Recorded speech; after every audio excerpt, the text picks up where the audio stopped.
January 1943. Over the cold blue of the Mediterranean Sea.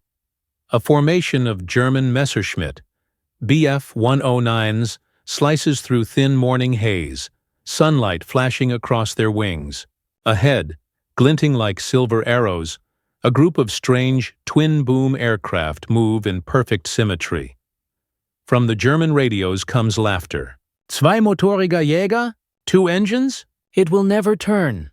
For months, Luftwaffe pilots had dismissed the American P-38 Lightning as a clumsy experiment. Too big, too heavy, too slow to fight.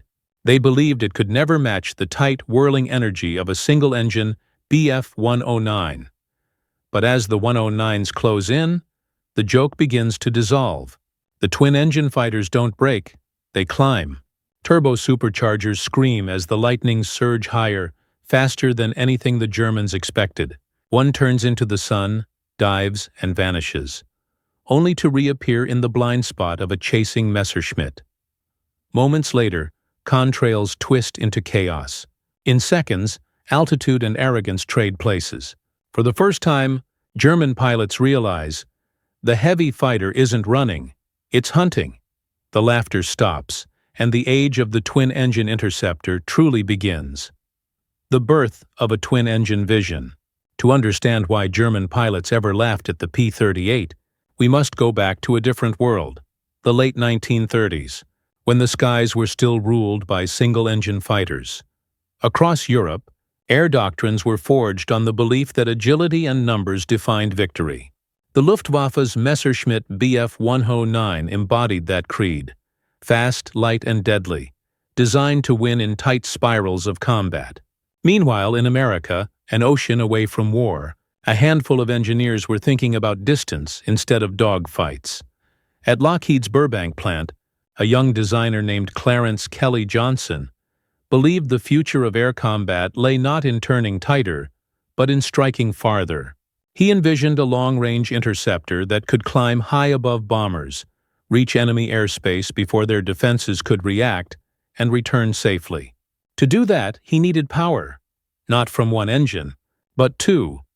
Thus, in 1937, the Air Corps issued Circular Proposal X-608, a request for a high-altitude, high-speed interceptor capable of reaching 360 miles per hour at 20,000 feet. Lockheed's response was unlike anything on paper: twin booms, twin engines, and a central nacelle housing the cockpit and armament. The project was codenamed Model 22. The world would later call it the Lightning. Its innovation was not just in shape. Each Allison V1710 engine carried a turbo-supercharger buried deep in the tail booms, forcing air into the cylinders at altitude and preserving power where other aircraft gasped for oxygen. Counter-rotating propellers canceled torque, stabilizing the aircraft during takeoff and dive.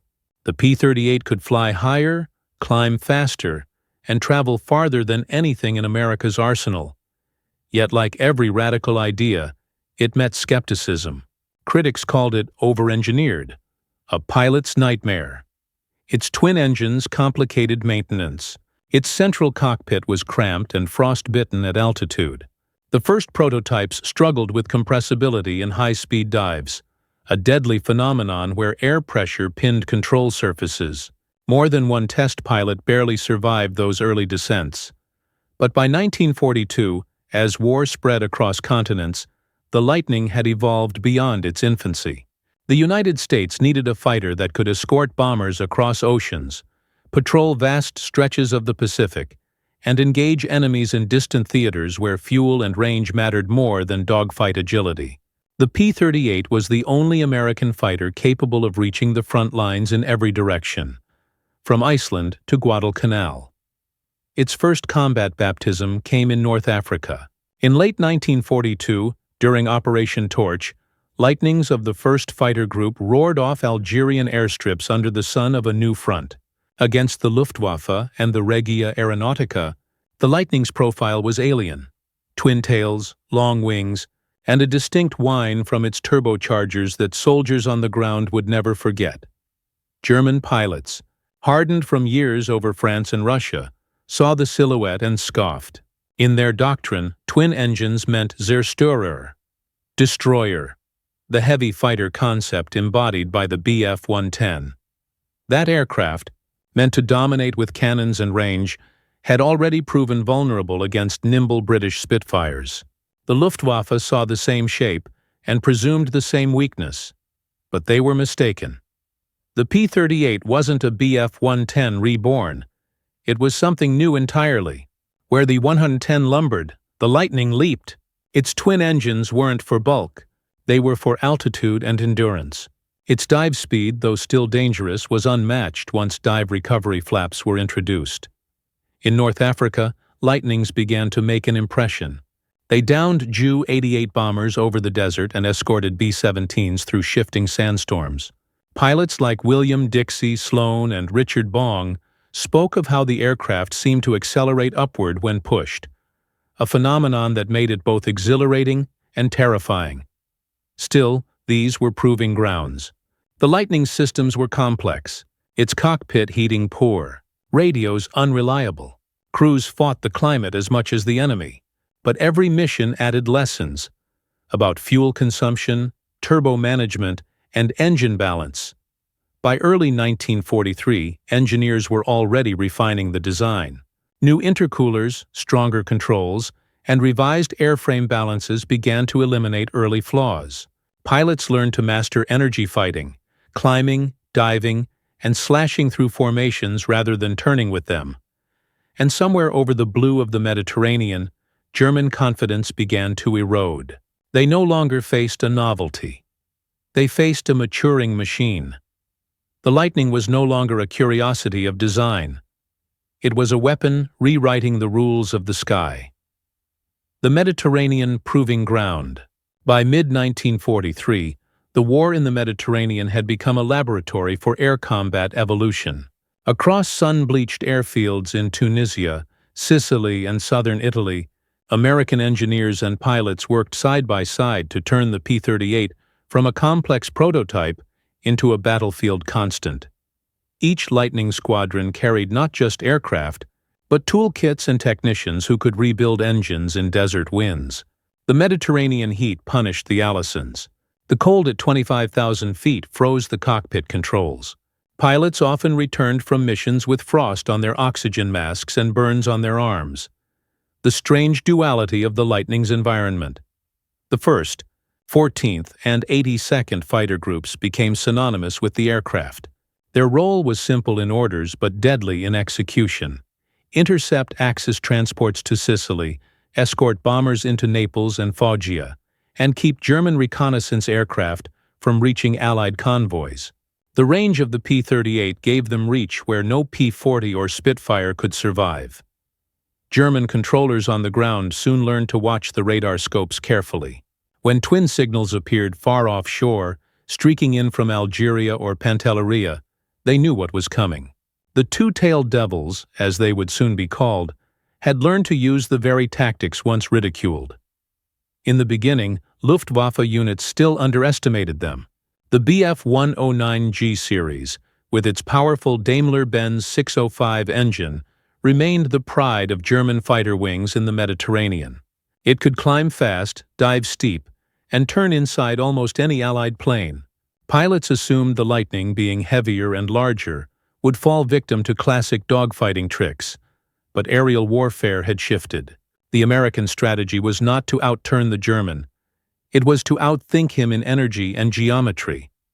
From high above the Sicilian coast, Lightnings began to strike in boom and zoom attacks, diving from 30,000 feet with terrifying speed, firing their concentrated nose armament, 4 50 caliber Brownings and 1 20mm cannon, and pulling away before the Luftwaffe could counter. Unlike most fighters whose guns were wing-mounted and required convergence, the Lightning's centralized firepower meant its bursts hit exactly where the pilot aimed, even at long range. One German report from Jagdgeschwader 53 described the frustration vividly. They attack from altitude, and when we turn to pursue, they vanish upward as if pulled by a rope. The advantage lay not in luck, but in engineering. The P-38's turbo-supercharged Allisons maintained horsepower even at 30,000 feet, a height where the 109's mechanical supercharger began to fade. And because of its twin engines, a damaged Lightning could limp home across hundreds of miles of open sea, something no single-engine Messerschmitt pilot could hope for. In early 1943, the Luftwaffe still retained local air superiority in Italy and Sardinia. But by autumn, as the Allies pushed north and established new airfields, the P-38's presence multiplied. Variants like the P-38G and H introduced refined intercoolers and strengthened airframes, enabling prolonged dives without structural failure. Then came the J model, with boosted ailerons, dive recovery flaps, and refined cockpit heating. The new systems finally solved the compressibility issue that had terrified early pilots. At full power, the Lightning could dive at over 500 miles per hour, recover safely, and climb again with minimal loss of energy. From these refinements emerged a fighter that could finally dictate the terms of battle. The Luftwaffe no longer faced an experimental twin. They faced a predator tuned for its environment. For the Germans, this realization came not through intelligence briefings but through the viewfinder of combat cameras. In film after film, contrails of Lightnings appeared above their formations, diving through bombers' escort corridors and vanishing into the sun. By late 1943, the phrase Doppelschwanz Teufel, two-tailed devil, entered German airman slang. It was a name born not from mockery, but from reluctant respect, and that respect deepened when the P-38 expanded its reach beyond the Mediterranean. The aircraft's range and high-altitude capability made it the first American fighter to escort bombers on deep raids into southern Germany and the Balkans. While other U.S. types struggled with fuel or cold, the Lightning could stay with B-17s and B-24s for most of their journey. Each mission reinforced a truth that the Luftwaffe had once denied. The twin-engine concept was not weakness, it was evolution. From North Africa's sand to Italy's snow-capped ridges, the P-38 had survived every doubt and turned every flaw into refinement. The question now was not whether the Lightning could fight, but how far its transformation would reach, both technologically and psychologically, as pilots on both sides adapted to this new reality. And that question leads us to the deeper story, the many angles that shaped the reputation of the Lightning itself, the human, enemy, and technological angles. The human angle, life inside the Lightning for the men who flew it. The P-38 Lightning was both a marvel and a menace. Inside its narrow cockpit, perched between two roaring engines, pilots felt they were sitting in a spear point. The nose stretched far ahead, the twin booms glinted on either side, and beyond the canopy lay 400 miles of open sea or enemy-held countryside. It wasn't a plane for the faint-hearted. Takeoff demanded precision. Differential throttle balance had to be perfect, or torque would twist the aircraft violently. At altitude, temperatures dropped so low that controls froze stiff, and the canopy rim frosted white. Pilots carried heated flight suits, but the cold bit through anyway. Every mission began with a ritual: oxygen check, turbo gauge scan, and a whispered hope that both Allisons would survive the climb. Yet they loved it. The Lightning offered something no other fighter could: confidence. When a wingman was hit, he often still had one engine. When a mission stretched 500 miles beyond Allied lines, there was enough fuel to come back. And in combat, that sleek power felt intoxicating.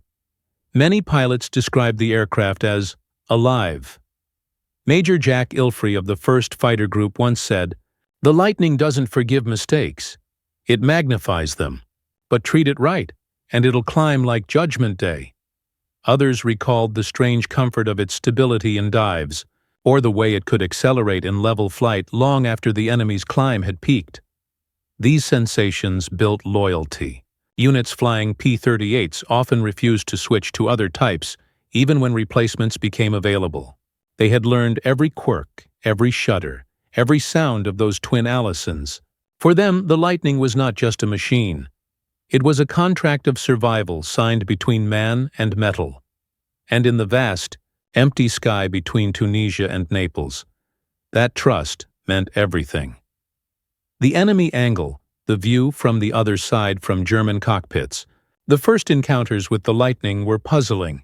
Luftwaffe pilots had been taught to recognize silhouettes instantly: Spitfire, Hurricane, P-40, P-47. But the P-38's twin-boom profile broke every expectation.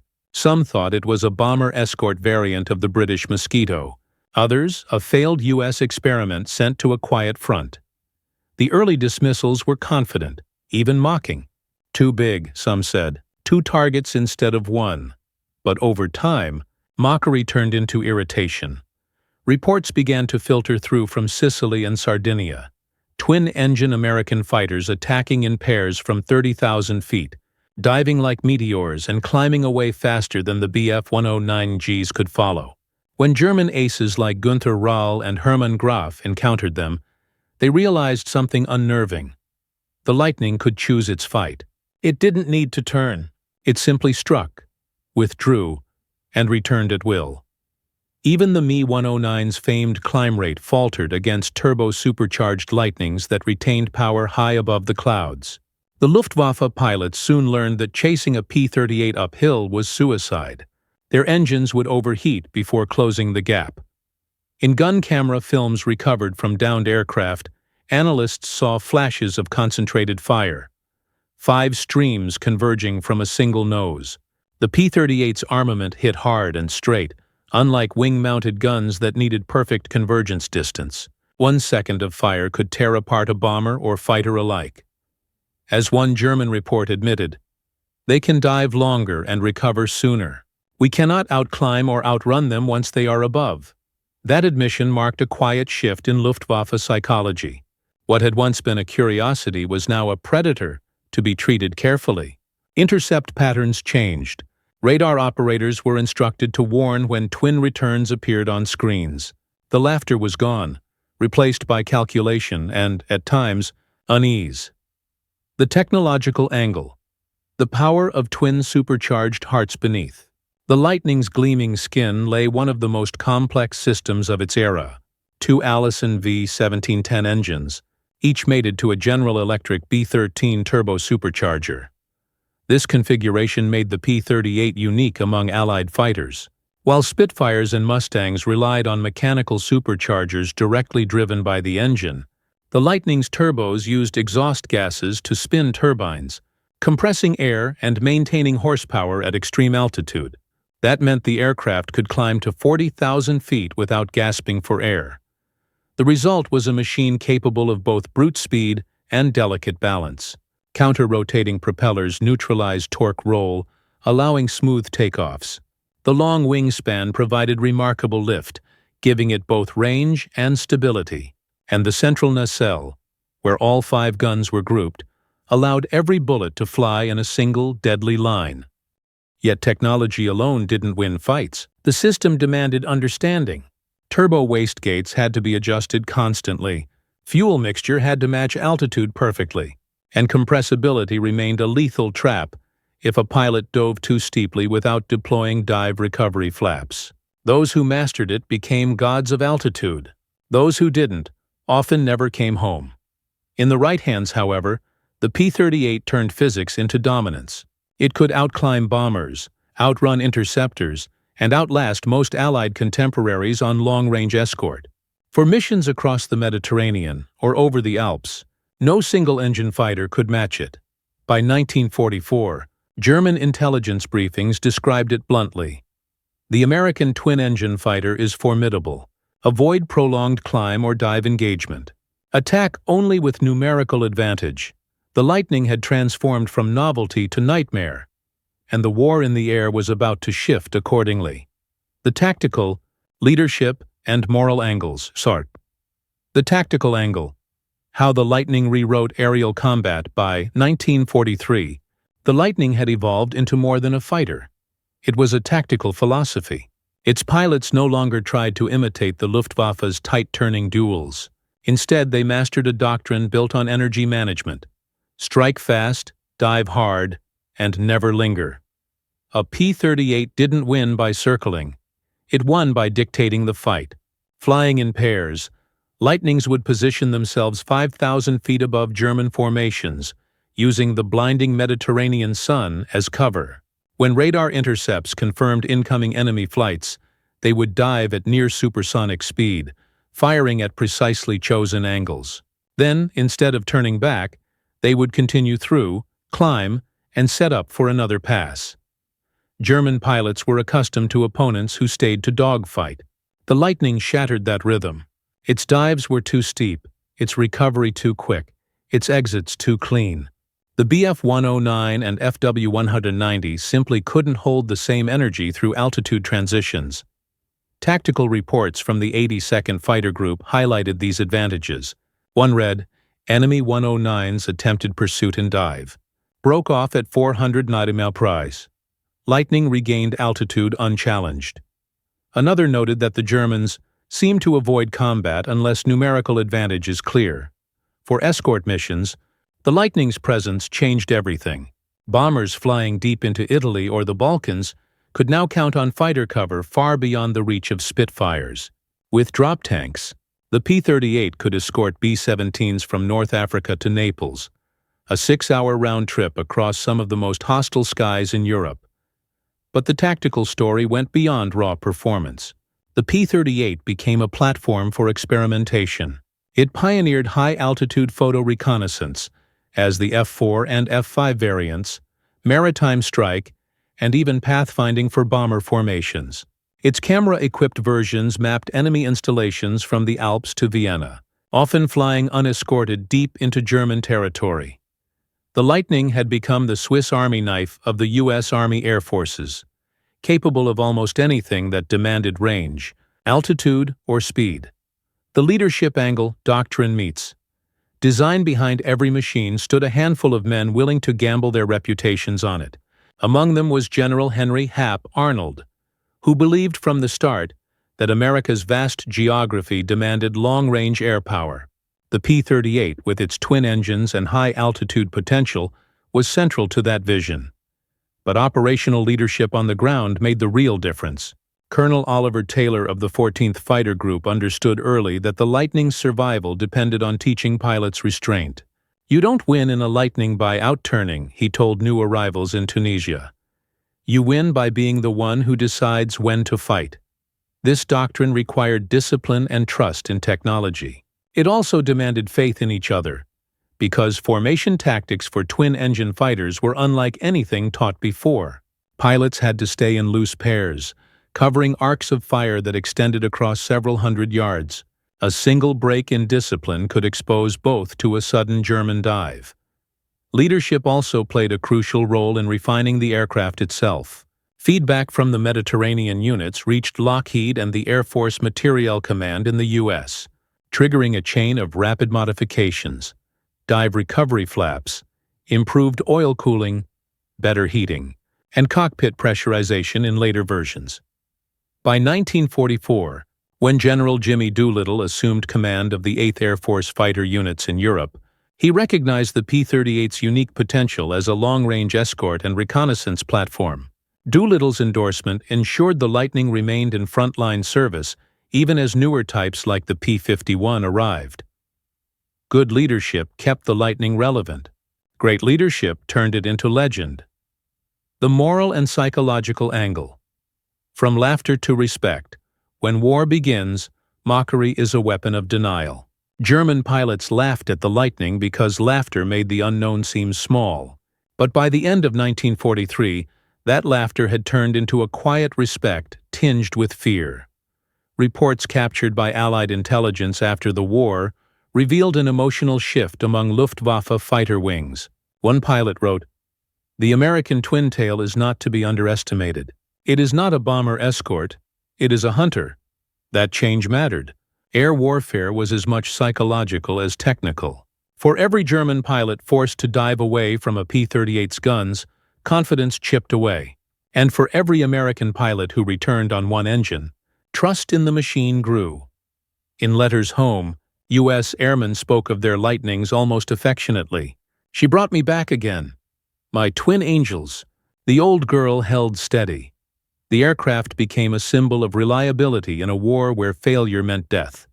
Even among Axis forces, grudging admiration surfaced. Italian and German intelligence bulletins noted that the P-38 shows extraordinary performance at altitude and possesses exceptional stability when diving. By war's midpoint, the laughter that had once echoed over North Africa was replaced by a new reality. The Lightning was no longer a novelty. It was proof that American engineering, once dismissed as naive, could outthink European design philosophy. The moral turned personal. Arrogance in the face of innovation always carries a price, and that price was about to be paid in full. As the Lightning moved north, into the brutal, contested skies over Italy and southern Germany, where its next chapter would begin. The day the Luftwaffe stopped laughing. March 1944. The thin winter air above Anzio vibrated with noise. Below, Allied forces fought to hold a fragile beachhead against German counterattacks. Above them, a deadly ballet unfolded between two visions of air power. It began with radar reports from German stations near Rome. Multiple contacts, high altitude, inbound from the southwest. The Luftwaffe scrambled its interceptors, Bf-109Gs and Fw-190As from Jagdgeschwader 53 and 77. They expected slow-moving bomber streams. What they found instead were the escorts, P-38 Lightnings, hundreds of miles from their base in North Africa, cruising effortlessly at 30,000 feet. The German pilots couldn't believe the speed or the altitude. These were not bombers. These were the twin-tailed fighters they had dismissed months before. But now, instead of scattered patrols, they came in disciplined formations, silver arrows glittering in the morning sun. As the first wave of Messerschmitts approached, the Lightnings executed a maneuver that stunned their opponents. Rather than turn to meet them, they climbed. Their twin Allisons, fed by turbo-superchargers, roared at full boost. Then, in perfect timing, they rolled inverted and dove. From the German cockpits, it looked like the sky itself was falling. The Lightnings came down at over 450 miles per hour, nose guns blazing in 5-point flame. The concentrated bursts struck with surgical precision. One Messerschmitt disintegrated instantly. Another spiraled away in flames. Before the Germans could regroup, the Americans had already pulled out of their dives, regained altitude, and reformed. It was the Lightning's textbook doctrine in action. Energy in, attack, and escape. The Luftwaffe's tight-turning tactics failed in these vertical fights. Their single-engine aircraft couldn't match the sustained dive speed or climb recovery of the turbocharged Lightnings. Every attempt to follow resulted in overheating engines, shattered canopies, and deadly compressibility dives they couldn't control. By noon, the air battle had become one-sided. German commanders, frustrated, ordered Fw-190s to engage head-on, an act of desperation. Even then, the Lightnings countered with slashing deflection passes, their nose-mounted guns cutting across attack angles with devastating accuracy. Radio chatter captured by ground operators told the story. One German voice, clipped and tense, shouted, "Zwei Schweife!" Two tails. They are everywhere.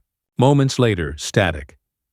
That day, the P-38s of the 82nd Fighter Group claimed 23 enemy aircraft destroyed for the loss of just 4 of their own. It was not the scale of victory that mattered. It was what it symbolized. For the first time in the Mediterranean, the Luftwaffe had been decisively outflown by the very design it once mocked. The transformation was complete. The Lightning was no longer an outsider in the Allied inventory.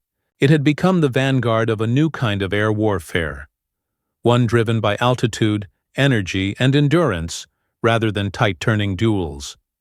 After Anzio, the Lightning's legend grew with each mission. It escorted bombers deep into Austria and Hungary, hunted trains and convoys across Italy, and photographed enemy targets as far north as Vienna. Its reconnaissance variants, stripped of guns but armed with cameras, produced intelligence that shaped Allied planning for the Italian campaign and later, the Normandy invasion. But perhaps the most defining testament came not from numbers, but from silence. After Anzio, Luftwaffe reports began referring to the P-38 in neutral technical language. The sarcasm was gone. Pilots now received formal warnings about its capabilities and instructions on how to avoid engagements.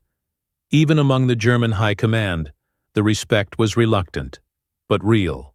One captured officer later admitted, "We laughed when it appeared. We stopped laughing when it didn't go away." For the Americans, the battle also marked a turning point in confidence. The lessons learned from the Mediterranean proved that air superiority was not merely about having more planes. It was about having the right doctrine. The Lightning showed that altitude and energy could beat maneuverability when used with discipline. By spring 1944, the twin-engine fighter that had once been derided as an engineering oddity was now rewriting the Luftwaffe's playbook. Every new Lightning variant carried the spirit of those early lessons: improved flaps, better armor, longer range, and with each sortie, the myth of American over-engineering gave way to a harder truth. Innovation, once underestimated, had caught up to Europe's war machine. The Germans still had one advantage: experience. But the Lightning's pilots were gaining that too, and soon they would test their twin engines not against Italy's skies, but over the very heart of the Reich itself. From Italy to Germany, the Lightning's longest reach. By late spring 1944, the Mediterranean had become an Allied stronghold. The Luftwaffe's once proud fighter wings were exhausted, their airfields bombed, their fuel convoys in ruins. Yet even as the tide turned, one question remained. Could the Lightning survive the transition from regional fighter to continental escort? From tactical hunter to strategic guardian? The answer came in the form of Operation Frantic Joe, a deep strike bombing campaign stretching from Italian bases to Central Europe. B-17s and B-24s would cross the Alps, strike oil refineries in Austria and Yugoslavia, and push as far as southern Germany. The escorts? P-38 Lightnings, configured with extended-range tanks and the newest J-model upgrades. When the first formation lifted off from Foggia on April 18, 1944, the weather was clear and brutal. Ice crusted on canopies. Oxygen masks froze solid at 25,000 feet. But the Lightnings kept climbing, turbo-superchargers singing their steady metallic hymn. In the distance, black smoke marked Vienna's industrial zones, their destination. German radar picked them up minutes before the target. Jagdgeschwader 27 and 53 scrambled interceptors from airfields near Graz and Wiener Neustadt. As they climbed, their controllers misjudged altitude again, the same mistake that had cost them over Italy. By the time the 109s reached 28,000 feet, the P-38s were already above them, descending in disciplined pairs. The Lightning's slashing tactics were now refined to perfection. Two fighters dove from opposite sides, crossing below the bombers and forcing the interceptors to break formation. The Germans tried climbing spirals, the traditional escape, but the Lightnings followed through, throttles wide open, engines screaming at full turbo pressure. Their higher critical altitude and twin-engine endurance meant they could keep pressure longer than any single-engine opponent. In the dogfights over Vienna, Luftwaffe pilots found themselves locked in battles they could neither win nor easily escape. Several Me-109s entered dives beyond safe compressibility speeds, chasing Lightnings that seemed to vanish into the haze. The Americans, using new dive recovery flaps, pulled out smoothly and returned to altitude, while the Germans overshot and stalled. It was the same lesson repeated from Anzio.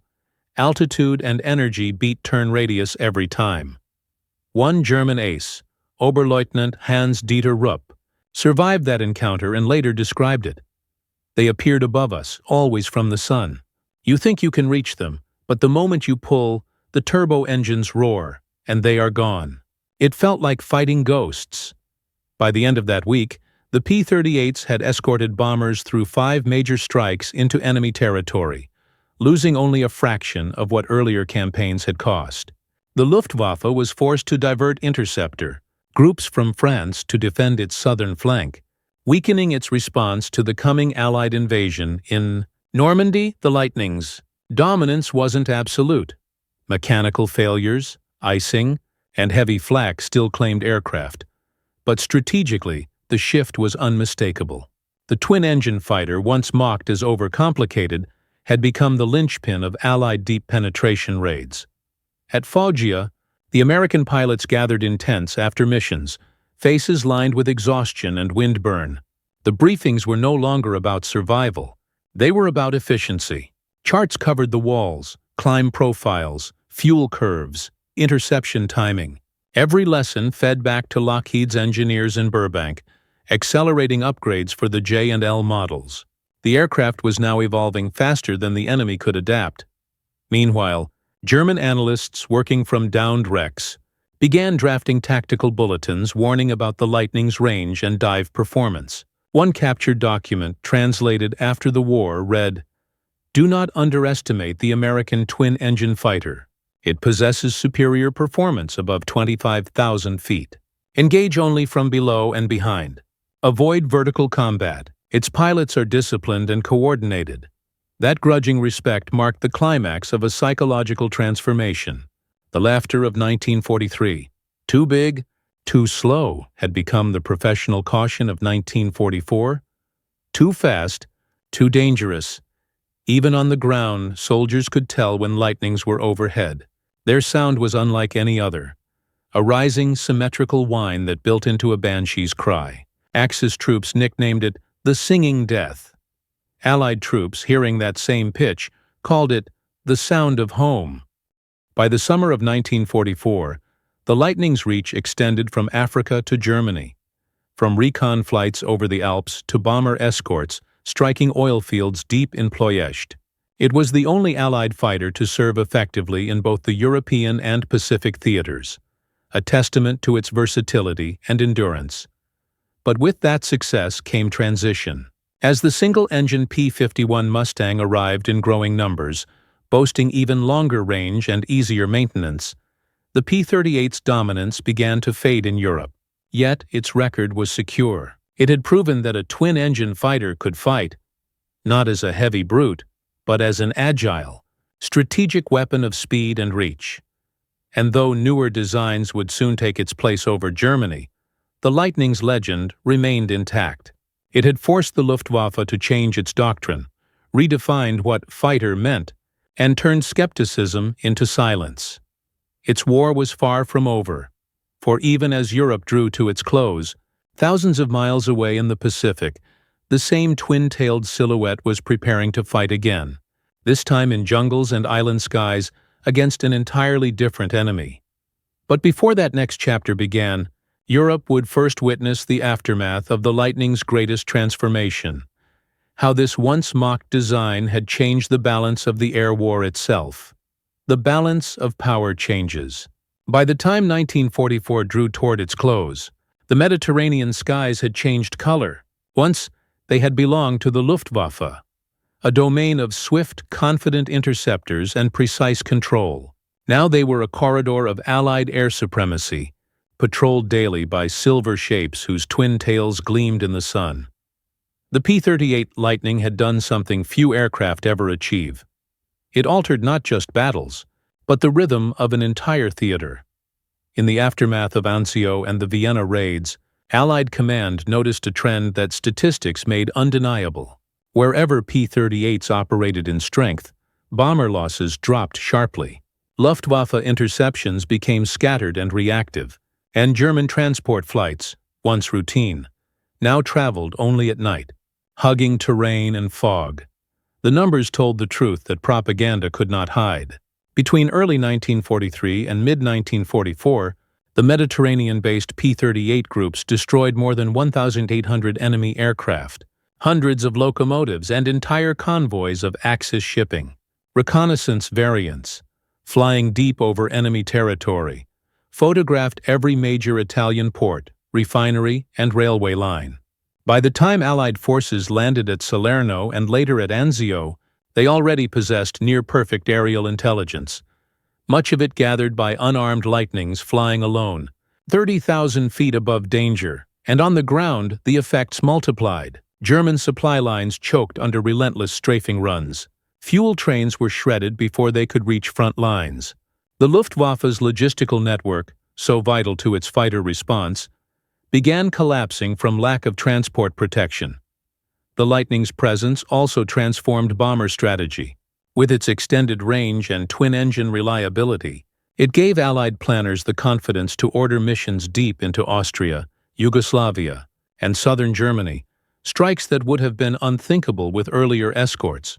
Each mission pushed the Luftwaffe farther back, forcing them to defend multiple fronts at once. For the men who flew it, the aftermath was a mixture of pride and fatigue. Pilots who had once doubted the Lightning now trusted it with their lives. They returned from missions missing panels, one prop feathered, fuel gauges nearly empty, but alive. Stories spread through mess tents of pilots gliding home across the sea on a single engine, of Lightning wings patched together with desert sand still clinging to the rivets. They began calling the aircraft Old Reliable. Back in Germany, the Luftwaffe's analysis division compiled new assessments of Allied air power. Their findings were blunt. The American twin-engine fighter has proven superior in both altitude and endurance. Its introduction forced a change in our interception methods and reduced our operational range significantly. That confession, internal, unsent to the front lines, spoke volumes. The laughter that had once echoed over North Africa had vanished from the war's vocabulary. Yet victory carried its own irony. The same qualities that made the Lightning dominant, complexity, twin engines, high maintenance, also limited its future. For every P-38 that soared, dozens of mechanics toiled through nights to keep it airworthy. Spare parts were scarce. Maintenance hours doubled compared to single-engine aircraft. As newer fighters like the P-51 Mustang entered the European front with longer range and simpler upkeep, commanders began to redistribute resources. The P-38's role gradually shifted, from day-to-day escort to specialized strike and reconnaissance. Still, in the Mediterranean, the Lightning remained irreplaceable. Its twin engines gave pilots the confidence to cross the Alps, fly over open water, and return when others could not. Reconnaissance squadrons equipped with camera-fitted F-5s became the unseen eyes of the Allied command, mapping targets from Rome to Munich. In a sense, this was the P-38's truest victory, not in the number of dogfights won, but in how it reshaped the strategy of air warfare itself, proving that range, endurance, and altitude were the new currency of dominance. And as 1944 turned toward 1945, the Lightning's reputation, once doubted, now proven, had set the foundation for every long-range fighter that followed. But the story of what that respect cost, in men, in machines, in lessons burned into the sky, still remained to be told. Legacy earned in exhaust and fire. When the European campaign entered its final phase in 1945, the P-38 Lightning had already written its legacy in vapor trails stretching from Tunisia to Vienna. It had survived mockery, mechanical hardship, and brutal learning curves, and it had emerged as one of the few aircraft that shaped both strategy and morale. In Italy, surviving Luftwaffe units no longer challenged the Lightning at high altitude. Instead, they learned to strike at bombers low and fast, hoping to avoid the two-tailed devils waiting above. Even this adaptation failed. P-38 patrols simply descended to meet them, extending the fight from the upper atmosphere to the treetops. The very design that once seemed ungainly, long wings, twin booms, distant engines, became a weapon of agility when handled by experienced pilots. For the U.S. Army Air Forces, this adaptability meant freedom. The Lightning could perform almost any mission commanders demanded. It escorted bombers into southern Germany, swept ahead of invasion forces in Italy, intercepted enemy transports over the Adriatic, and struck radar stations on the French Riviera. In a single week in May 1944, Lightnings destroyed 94 enemy aircraft and more than 300 vehicles, a statistic that astonished Allied planners who had once questioned the twin-engine concept entirely. Its reconnaissance contribution proved even greater. F-5 versions, stripped of guns and armored plates, carried cameras instead of cannons. They photographed marshalling yards, oil facilities, and beach fortifications months before invasions took place. The famous aerial maps used in planning the D-Day landings included images taken by P-38 crews flying from bases in southern Italy. Many of those missions were solo. One pilot, one aircraft, deep behind enemy lines, armed only with speed and altitude. Even after the arrival of the P-51 Mustang, commanders hesitated to retire the Lightning. "For distance," one staff officer remarked, "we still trust the twin." In the Pacific, the trust turned to reliance. The same design that conquered Europe became the spearhead of long-range operations over the vast island chains. It was in a P-38 that Major Richard Bong earned his 40 kills and the title of America's highest-scoring ace. It was a Lightning that intercepted Admiral Yamamoto's aircraft in 1943, altering the course of the Pacific War. The P-38 had transcended its doubters. From desert to jungle, from freezing altitude to sweltering airfields, it had proven that American engineering, when paired with persistence, could overcome both mechanical and psychological barriers. German post-war analyses revealed grudging admiration. Among American fighters, the Lightning demonstrated the best operational altitude and range combination. Its armament concentration is ideal. It was underestimated at first, a mistake we did not repeat with later types. And yet, behind every line of technical praise lay human cost. The Lightning demanded constant respect. Many of its pilots were lost not to enemy fire, but to compressibility dives, icing, or oxygen failure. For every victory photo, there were wrecks scattered across mountains and coastlines, reminders that mastery had a price. Mechanics joked that the Lightning was half airplane, half laboratory, but they also called it the plane that taught America to fly far. As the war ended and peace returned to the skies, thousands of P-38s were parked in rows on airfields across Europe and the Pacific, wings drooping under their own weight, engines silent, paint fading under the sun. For some pilots, walking away felt like betrayal. They had grown up with the Lightning. Its howl was the soundtrack of their survival, but its influence endured. Every long-range fighter that followed, the P-51H, the F-82 twin Mustang, even early jet interceptors, carried lessons born in the P-38's twin-boom shadow. Its philosophy of altitude, range, and energy became doctrine. The Luftwaffe's laughter, once sharp and certain, had been replaced by a quiet acknowledgement in post-war interviews. The Americans had built not a curiosity, but a symbol, a machine that proved courage could be engineered as surely as it could be flown. The Lightning's war was over, but its story had only begun, a story that, more than any other aircraft, bridged the old age of propeller duels and the coming era of global reach. The sky that remembered the Lightning. When the last echoes of the Second World War faded, the sky itself seemed changed. The jet age was dawning, and propellers would soon give way to turbines. Yet somewhere in the thin air between memory and legend, the silhouette of the P-38 Lightning still hung, twin booms framing the horizon like an emblem of persistence. Its story was never just about speed or firepower. It was about faith in an idea, the belief that technology could solve distance, that courage could be engineered, that innovation born in peace could master the chaos of war. The Lightning had proven that the future belonged not to those who flew faster, but to those who thought farther. Every pilot who touched its throttles carried the same memory, the strange harmony of two engines climbing in sync, the vibration through the seat as turbochargers screamed, the quiet moment before a dive when the world below tilted toward destiny. For them, it wasn't a machine. It was a companion that demanded respect and rewarded daring. In the broader arc of aviation history, the P-38 became a bridge. It connected the early dream of air superiority, built on instinct and bravery, to the modern reality of range, coordination, and design discipline. It taught engineers that complexity could yield simplicity and purpose.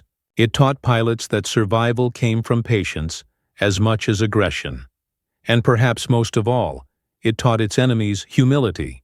The German pilots who once laughed at its twin tails ended the war studying its performance reports, acknowledging the precision of its engineering. In their silence was a kind of tribute, the unspoken respect reserved for an opponent who had earned it in honest battle. Today, the few lightnings that still fly do so not as relics, but as reminders. Their mirrored wings catch the sun the same way they did over Anzio, over Vienna, over the endless blue of the Mediterranean. And when they pass overhead, the sound they make, that rising, balanced whine, carries more than nostalgia. It carries the echo of a lesson written in contrails across history.